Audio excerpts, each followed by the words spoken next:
wese ugurisha umutobe wa Salama aho uri hose muri iki gihugu cy'u Rwanda, aka kanya tuvugana fata umene niba waranyoye n'ibishoboka ujye kwa muganga urebe. Ngusuhuze wowe ubana natwe umunsi ku wundi, mwifurize umugisha w'Imana, ngwifuriza amahoro, amahirwe aturuka ku mwami Imana. Imana rero ikugire neza kandi marayika w'Imana kwiteho cyane.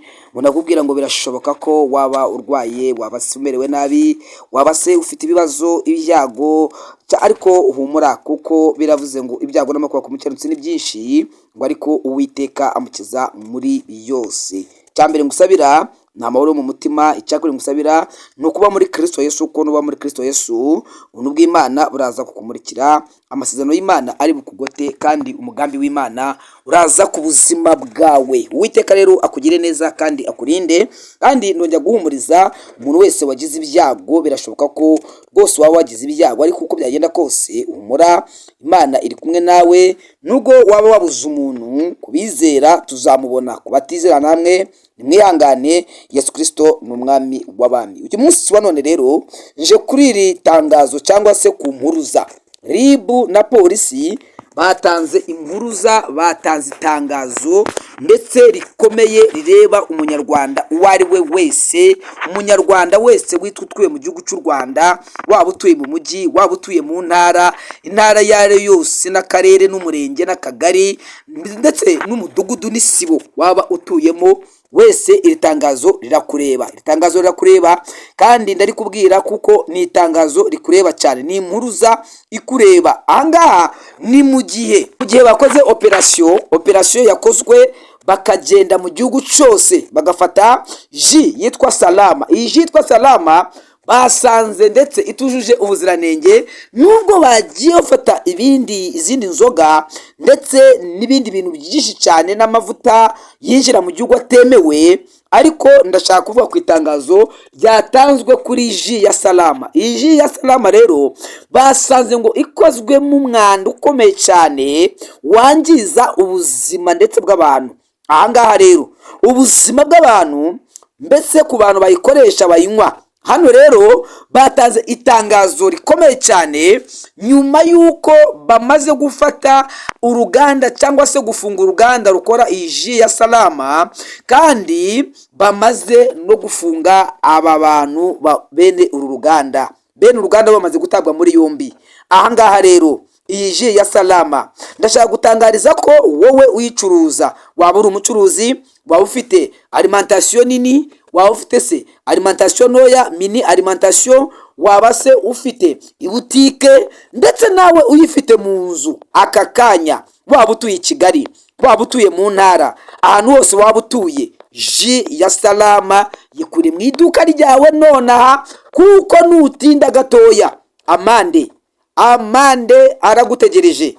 Nutinda gatoya utumvira itangazo, nutinda gatoya ukaba ukicuruza, nutinda gato gusa ukaba ukifite mu nzu yawe, uraje uhure n'ingorane zikomeye. Ndabikubwiye, iyi ya Salama rero yamaze gukurwa ku isoko. Iyi ya Salama yamaze kwibagirana. Iyi ya Salama ku maduka yose yamaze kuvanwamo. Iyi ya Salama yamaze mbese guta agaciro. Iyi ya Salama niba uyifite mu nzu iwawe utarayinywa, yimene, yangize nonaha, hita uyangiza aka kanya. Kandi none nawe wowe ufite iyi ya Salama mu iduka, hita uyangiza, wiyijyana mu rugo, wiyiha abantu, yangize, yimene. Ikindi cya kabiri, abacuruzi mwese mukwiye kubanza kumenya, iri ni itangazo rikureba. Wowe ucuruza ibintu byarangije garanti, byarangije manda, muvandimwe, hari umunsi uzajya uha umuntu kimwe kigukoreho. Hari umunsi uzajya uha umuntu.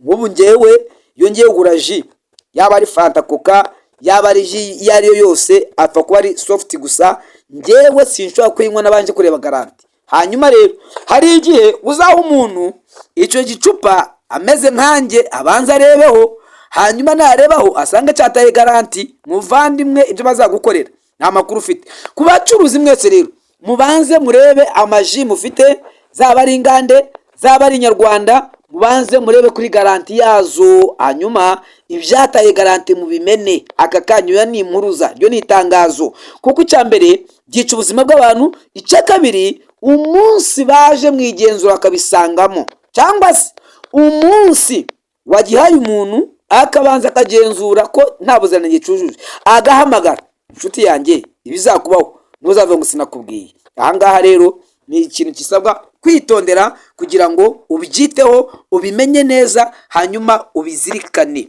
Ibiji rero, aya maji muyamene hakiri kare, muyangize hakiri kare, kuko uyu munsi abantu bazikoraga bo ntabwo bakiri mu maboko yabo, bari mu maboko ya ribu, bari mu maboko ya ribu. Uyu munsi ntekereza ko bagiye gutangira gushyikirizwa ubucamanza cyangwa se umushinjacyaha niwe bagiye gushyikirizwa, kugira ngo umushinjacyaha nawe abashyikirize urukiko, cyangwa se baburane cyangwa se batahe nibaba ari abere.